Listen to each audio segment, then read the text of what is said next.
തിരിച്ചു വിളിക്കാം. 7 മണി കോൾ ഷീറ്റിന് ഇപ്പോഴാണോ കയറി വരുന്നത്? അത് സാറേ, ഇവനെ ആശുപത്രിയിൽ ഡിസ്ചാർജ് പൊട്ടിക്കുന്നത് ഇവിടെയല്ലേ? അതിനു മുൻപ് ഇതാരും എന്റെ തലയിലിട്ട് പൊട്ടിച്ചത്. അതൊരു വലിയ കഥയാണ്. കഥ എഴുതാൻ നീ ആര്? MTO ലോഹിദാസോ? ദേ പിന്നൊരു കാര്യം പറഞ്ഞേക്കാം, ഇന്നലെ എന്റെ വീട്ടിൽ നടന്ന പൊട്ടിത്തെറി ഇവിടെങ്ങാനും കൊണ്ട് വിളമ്പിയാ? ഇല്ല സാറേ, ഒരിക്കലും ഇല്ല. നമ്മള് കുടുംബക്കാരാകുമ്പോ പല നമ്മള് കുടുംബക്കാരാ. പോടാ പോടാ. ദൈവമേ, ഇതെവിടെ എത്തിയ എന്റെ ആറ്റുകാൽ ഭാസ്കര. അങ്ങനെ ഒരു ദൈവം ഇല്ല, ഇത്തരം സന്ദർഭങ്ങളിൽ ഇല്ലാത്ത ദൈവത്തെ വരെ വിളിച്ചു പോകും. നീ എന്തിനാ എന്നെ കെട്ടിയെടുത്ത്? ഞാനല്ല, ആ സുന്ദരേട്ടനാ. സുന്ദരേട്ടൻ ആ തെണ്ടിക്ക് ഇവിടുത്തെ 125 രൂപ ബാറ്റ് അവന് കാവലിരിക്കുന്നതിന് അവിടെ കൊടുക്കാൻ പറഞ്ഞല്ലേ? എവിടെയാണ്? ദാ പമ്പിന്റെ പുറകിൽ ഇരിപ്പുണ്ട്. സാരില്ല, ഇപ്പൊ ഞാൻ പറയണതൊക്കെ അനുസരിക്കുന്നുണ്ട്. കണ്ടില്ലേ മിണ്ടാതിരിക്കണത്? പാവം. വിളിക്കുന്നത് കേട്ടില്ലടോ? ഇവിടെ വായി നോക്കി നിൽക്കാതെ അങ്ങോട്ട് ചെല്ലടോ. ഞാൻ ഈ തലയും വെച്ച് അവിടെ നിൽക്കണോ സാർ? എന്നാ ഈ തല വെക്കണ്ട, വല്ല എരിമേരെ പോത്തിന്റെ തലയെടുത്ത് വെച്ചോ. അതാകുമ്പോ ഈ ബോഡിക്ക് നന്നായിട്ട് ചേരും. പോയി നിൽക്കണോ പോത്തെ. ഞങ്ങൾ റെഡി ആട്ടോ. എന്തോ പ്രൊഡ്യൂസർ സാർ, ഈശ്വരൻ വാരിക്കോരി തരട്ടെ.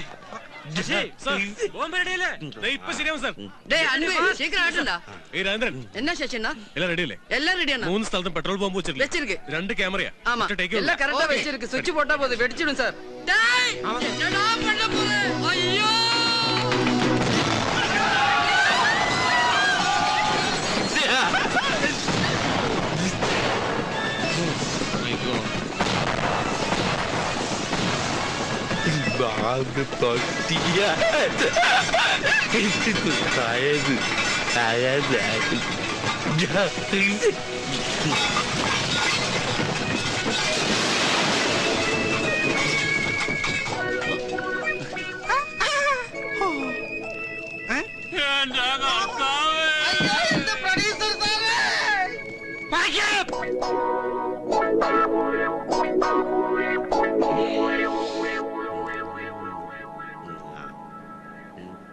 കഴുത്ത് വരെ പെരുമ്പാമ്പ് വിഴുങ്ങി അവന്റെ തലയില് ഹാന ചവിട്ടിന്ന് പറഞ്ഞ പോലെ. നീ നിന്റെ തലയാണ് ഉദ്ദേശിച്ചത്. ചിരിക്ക്, അങ്ങനെ നന്നായിട്ട് ചിരിക്ക്. നിന്റെ ഒടുക്കത്തെ ചിരി കാണുമ്പോ എന്റെ പുന്നാരനിയ ഈ ചേട്ടന് കുളിര് പോരുക. മോനെ ആകാശ, നിന്റെ ഈ ചിരി ഞങ്ങൾക്കൊരു ആവേശമോ? പണിയും പോയി പട്ടിണി കിടക്കുമ്പോ നിന്റെ ഈ ചിരി പുഴുങ്ങി തിന്ന് ഞങ്ങക്ക് വയറ് കിടക്കാല്ലേ? മത എല്ലാരും കൂടി ഒരു മിണ്ടാപ്രാണിയെ കളിയാക്കിയത്. നമ്മളെ പോലെ വകതിരിവുണ്ടായിരുന്നെങ്കിൽ ഇതെങ്ങനെയൊക്കെ ചെയ്യോ? നീ മിണ്ടരുത്. നിന്റെ വകതിരിവാണല്ലോ കണ്ടത്. വീട്ടിലിരുന്ന സാധനത്തിൽ ലൊക്കേഷൻ കൊണ്ടൊന്നും പോരാ. ഞാൻ നോക്കിയിരുന്നതാ. ആ നേരത്തെ ഷോട്ടിന് വിളിച്ചതുകൊണ്ടാ. കുട്ടേട്ടനുണ്ടായിരുന്നല്ലോ, നോയിക്കൂടായിരുന്നോ?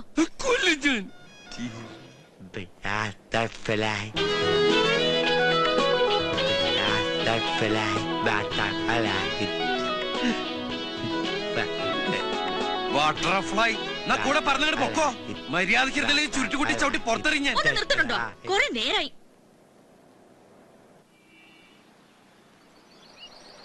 കരിപുരണ്ട ജീവിതങ്ങളൊക്കെ ഇങ്ങോട്ട് ഇറങ്ങും.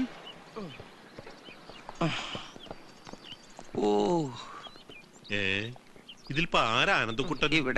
മിസ്റ്റർ ആനന്ദക്കുട്ടന്റെ മൊബൈലിൽ വിളിച്ചപ്പോ സ്വിച്ച് ഓഫ്. കാണേണ്ട ഇമ്പോർട്ടന്റ് കാര്യമുള്ളതുകൊണ്ട് ഞാൻ നേരിട്ട് ഇങ്ങോട്ട് വന്നു. ഫോണിന്റെ ബാറ്ററി കരിഞ്ഞുപോയി. പിന്നെ അതുപോലത്തെ വേറെ അനിയന്മാരെ ഏതെങ്കിലും രാജ്യത്ത് പ്രസവിച്ചിട്ടുണ്ടോ എന്റെ അമ്മ? മനസ്സിലായില്ല. ഞങ്ങൾ ഈ കോലത്തിൽ പുകഞ്ഞിക്കണ സാറൊന്നും മനസ്സിലായില്ല. ഇതൊന്നും മേക്കപ്പ് അല്ല സാറേ, ഒറിജിനലാ. സാറ് കൊണ്ടുവന്ന ഈ പൊന്നാരനിയൻ ക്ലൈമാക്സ് പൊട്ടിക്കേണ്ട ബോംബ് ഇന്റർവെല്ല് പൊട്ടിച്ചു. പിന്നെ പേടിപ്പിക്കില്ലടോ. അതോടെ ഞങ്ങളുടെ ലൈഫിന്റെ ക്ലൈമാക്സ് തീർന്നു. എന്തായാലും സാർ കറക്റ്റ് സമയത്തൊന്ന് കാര്യങ്ങളൊക്കെ അന്വേഷിക്കണ്ടല്ലോ. വലിയ ഉപകാരം. സാർ ചെല്ല്. ഞങ്ങൾ ഈ പാവ ഇന്ത്യക്കാര് വല്ല കൂട്ടാത്മഹത്യൊക്കെ ചെയ്ത് ജീവിച്ചോളാം. അല്ല, അപ്പൊ ഞാൻ ഊഹിച്ച പോലെ ഈ അനിയൻ നിങ്ങൾക്കൊരു ബാധ്യതയാണെന്ന് അർത്ഥം. ബാധ്യതയല്ല, ആറ്റം ബോംബ്. ഇവരാണോ സാറേ ഈ ജർമ്മനിയിലെ ബെർലിൻ മതിൽ പൊളിച്ചത്? ആ ആറ്റം ബോംബിനെ വല്ല ആഫ്രിക്കയിലോ അന്റാർട്ടിക്കയിലോ എവിടെയെങ്കിലും കൊണ്ടിട്ട് പൊട്ടിക്കാൻ എന്തെങ്കിലും ചെയ്യാൻ പറ്റുന്നുണ്ട് ട്രാവൽ ഏജൻസി? അങ്ങനെ ഒരു സാധ്യതയെ കുറിച്ച് സംസാരിക്കാനാ ഞാനിപ്പോ വന്നിട്ടുള്ളത്. എന്തായാലും സാറേ, എന്തായാലും അയാൾ ഇന്ത്യൻ പൗരനായിട്ടില്ല. ഇതുപോലെ ഒരാളെ അങ്ങനെ ആക്കാൻ ഒരുപാട് നൂലാമാലകളുണ്ട്. ഇതിപ്പോ അതിന്റെ ഒന്നും ആവശ്യമില്ല. ഇതോടെ നിങ്ങളുടെ പ്രശ്നങ്ങൾ തീരുകയും ചെയ്യും. 14 റീൽ ഓടിക്കാതെ വേഗം ക്ലൈമാക്സ് പറ സാറേ. അതായത് അയാൾ വന്നിട്ടുള്ള ജർമ്മനിന്നാണല്ലോ, അങ്ങോട്ട് തന്നെ അയാളെ തിരിച്ചയക്കുക. അവിടെ അയാളെ ഏറ്റെടുക്കാൻ, എന്ന് വെച്ചാൽ ദത്തെടുക്കാൻ ഒരു മലയാളി ഫാമിലി തയ്യാറാണെന്ന് പറഞ്ഞ് ഞങ്ങളുടെ ഓഫീസുമായി ബന്ധപ്പെട്ടിട്ടുണ്ട്. അവർക്ക് അയാളെ അവിടെ വെച്ച് ചെറുപ്പം മുതലേ അറിയാത്രേ. ഇങ്ങനെ ഒരുത്തിന് അവർക്ക് എന്തിനാ? സാധാരണ കുട്ടികളല്ലേ ദത്തെടുക്കാറ്? അവര് ജർമ്മൻകാരല്ലേ, നമ്മൾ ഇന്ത്യക്കാർക്ക് ഇതൊന്നും അറിയില്ലല്ലോ. ഞങ്ങളുമായി ബന്ധപ്പെട്ട മിസ്റ്റർ സാമുൽ ഐസക് അവിടുത്തെ ഏറ്റവും വലിയ കോടീശ്വരനായ മലയാളിയാ. ലൈഫ് ലോങ് നിങ്ങളുടെ അനിയന്റെ കാര്യം അവിടെ സേഫ് ആയിരിക്കും. അക്കാര്യം ഞങ്ങളുടെ കമ്പനി ഗ്യാരണ്ടി തരാം. മിസ്റ്റർ ആനന്ദക്കുട്ട ആലോചിച്ച് മറുപടി പറഞ്ഞാൽ മതി. ഞാൻ വൈകിട്ട് വിളിക്കാം. അല്ല സാറേ ഒന്നിന്നേ, സംഗതി ലൈഫ് ലോങ് അവന്റെ കാര്യം സേഫ് ആയിരിക്കും. പക്ഷെ ഏട്ടന്റെ നിലയിൽ എന്റെ കാര്യം ഇവിടെ സേഫ് അല്ല. അവൻ കാരണം എനിക്ക് ലക്ഷക്കണക്കിന് രൂപ നഷ്ടമുണ്ട്. അതെനിക്ക് കിട്ടണം. അത് മാത്രം കിട്ടുന്ന കാര്യം നമ്മുടെ ജോലി വരെ പോയില്ലേ, അതിനൊരു നഷ്ടപരിഹാരം ഉണ്ടാവണ്ടേ? അപ്പൊ ഞാൻ പറയല്ല, എല്ലാവരും കൂട്ടി ഒരു സാറേ ഞാൻ പറയാം. പറയാൻ വരട്ടെ, ഒന്നുകൂടെ ഒന്ന് ആലോചിച്ചിട്ട്. ഇനി എന്തൊട്ട് ഇത്ര ആലോചിക്കാൻ സാറേ? ഏതാണ്ട് ഒരു 2, 3, 4, 5, 6, 7, 8, 9, 10 ലക്ഷം രൂപ എനിക്ക് കിട്ടണം. എത്രയെന്ന്? 10 ലക്ഷമെങ്കിലും മതിയല്ലടാ. ഓക്കെ, ഇക്കാര്യം ഞാൻ അവരെ അറിയിക്കാം. പണത്തിന്റെ കാര്യത്തില് അവര് ബില്ലിംഗ് ആവുന്നാണ് എന്റെ ധാരണ. പക്ഷേ ഇത്രയും വലിയ തുക. എത്ര വലിയ തുക? സാറല്ലേ പറഞ്ഞ അയാളോടത്ത് കോടീശ്വരന്ന്. ഇത് അയാൾക്ക് മൂക്കപ്പടി വാങ്ങിക്കാനുള്ള കാശേ ഉള്ളൂ. സാറ് പറഞ്ഞാ മതി, അല്ലെങ്കിൽ ഞങ്ങൾ അവനെ വിട്ടു തരുന്നില്ല. ഒന്നുമില്ലെങ്കിൽ അവൻ എന്റെ അനിയനല്ലേ. എനിക്ക് നല്ല വിഷമമുണ്ട് അല്ലടാ. എന്നോട് നീ ഉണ്ട് ഉണ്ടോ? എന്തായാലും അദ്ദേഹമായിട്ട് സംസാരിച്ചിട്ട് ഞാൻ വിവരം അറിയിക്കാം.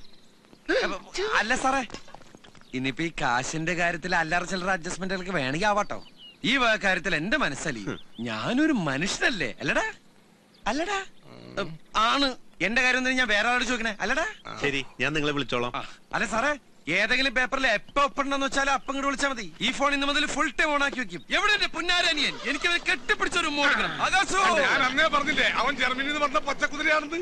നീ അങ്ങനെ പലതും പറഞ്ഞാണ്, എനിക്കതൊക്കെ ഓർത്തിരിക്കാൻ പറ്റൂ. എന്റെ ഇങ്ങോട്ട് വാ കുരാക്കുട്ടി. നീ അകത്ത് ചെന്ന് നമ്മുടെ പച്ചക്കുതിരക്ക് വല്ല വെറ്റോല പുല്ല വല്ല മുതിര പഴംപുരി എന്തെങ്കിലും പുഴിഞ്ഞുണ്ടാക്കി കൊടുക്കുമോളെ. ആകാശോ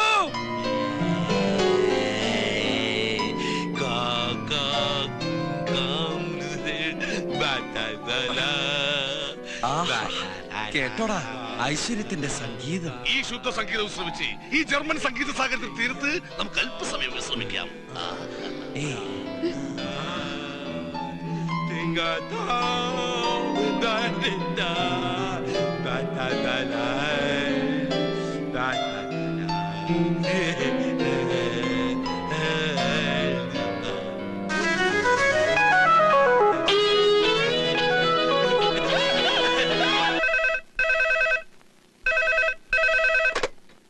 ഹലോ, അതെ, നിങ്ങളാരാ? ക്ലിന്റനോ? നിങ്ങളെന്താ ആളെ കളിയാക്കണോ? ഒരാൾ എബ്രഹാം ലിങ്കൺ, ഒരാൾ ക്ലിന്റൺ. ഇതെന്താ അമേരിക്കൻ പ്രസിഡന്റുമാരൊക്കെ സിനിമ പിടിക്കാൻ ഇറങ്ങിയിരിക്കാ? നശിപ്പിച്ചല്ലോ. അതാ പ്രൊഡക്ഷൻ കൺട്രോളിന്റെ ക്ലിന്റൺ പെരേരയാ. എല്ലാം കൂടെ പൊട്ടിത്തെറിച്ച് ഷൂട്ടിൽ നിന്നപ്പോ നിങ്ങളുടെ കാശിന് വേണ്ടി ഞങ്ങളുടെ ഫിലിം പെട്ടി യൂണിറ്റ് അംഗങ്ങളെയൊക്കെ പിടിച്ചു വെച്ചില്ലേ? അതിനൊരു നീക്കുപോക്കുണ്ടാക്കാൻ ഞാൻ അയാളോട് ഇങ്ങോട്ട് വിളിക്കാൻ പറഞ്ഞതാ. 2-3 ദിവസമായല്ല താൻ ഇങ്ങനെ അങ്ങോട്ടും ഇങ്ങോട്ടും കുറെ പടച്ചോമാരെയും വിളിച്ചുകൊണ്ട് നടക്കാൻ തുടങ്ങിയിട്ട്. എന്നിട്ട് ഈ നേരം വരെ ഒരു പടച്ചോന് എന്റെ ലോഡ്ജിന്റെ പൈസ കൊണ്ടും തന്നില്ലല്ലോ. എടോ കൺട്രോളറെ, തന്റെ ആൾക്കാർ ഇവിടെ കിടന്നുറങ്ങിയതിന്റെ കാശ് കിട്ടാതെ തന്നെയും വിടൂല, തന്റെ പെട്ടിയും ഞാൻ വിടൂല. എന്റെ വേളാങ്കണ്ണി മാതാവേ, ഏത് നേരത്താണാവോ സ്വന്തം ഫോൺ ബില്ല് അടയ്ക്കാൻ പോലും ഗതിയില്ലാത്ത ആ പ്രൊഡ്യൂസറുടെ പടം തന്നെ എടുത്ത് തലയിലേറ്റി വെക്കാൻ എനിക്ക് തോന്നിയത്. ഇപ്പൊ വരാവേ. എല്ലാം കൂടെ പണ്ടാരം അടങ്ങാനായിട്ട് പിന്നെ അവനെ കെട്ടിയെടുത്തോ? എന്താണോ അരയില് ബെൽറ്റ് ബോംബും കെട്ടിവെച്ചാണോ വരവ്? എന്നാൽ എന്നെ കൊന്നേക്ക്. ഞാൻ ആരും കൊല്ലാൻ വന്നൊന്നല്ല. പിന്നെ തിന്നാനാണോ? തനിക്കറിയോ, തന്റെ അരബുദ്ധി അനിയൻ കാരണം 3 ദിവസമായി തീറ്റയും കൂടി മുട്ടിയിട്ട്. എന്റെ മാത്രമല്ല 10-30 ഉണ്ട് ഓരോ മുറിയിലായിട്ട്.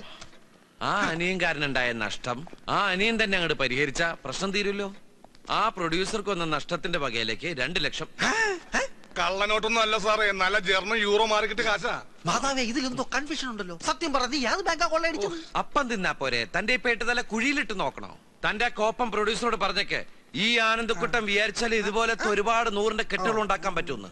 പിന്നെ ഇതും കൊണ്ട് വല്ല 5 സ്റ്റാർ ഹോട്ടലിലെ സൂട്ട് റൂമിൽ പോയി വെള്ളമൊടിച്ച് കളയാതെ പണിയെടുക്കുന്ന പാവപ്പെട്ട തൊഴിലാളികൾക്ക് വീതിച്ചു കൊടുക്കാൻ പറ. 2 ലക്ഷം. 2 lakhs.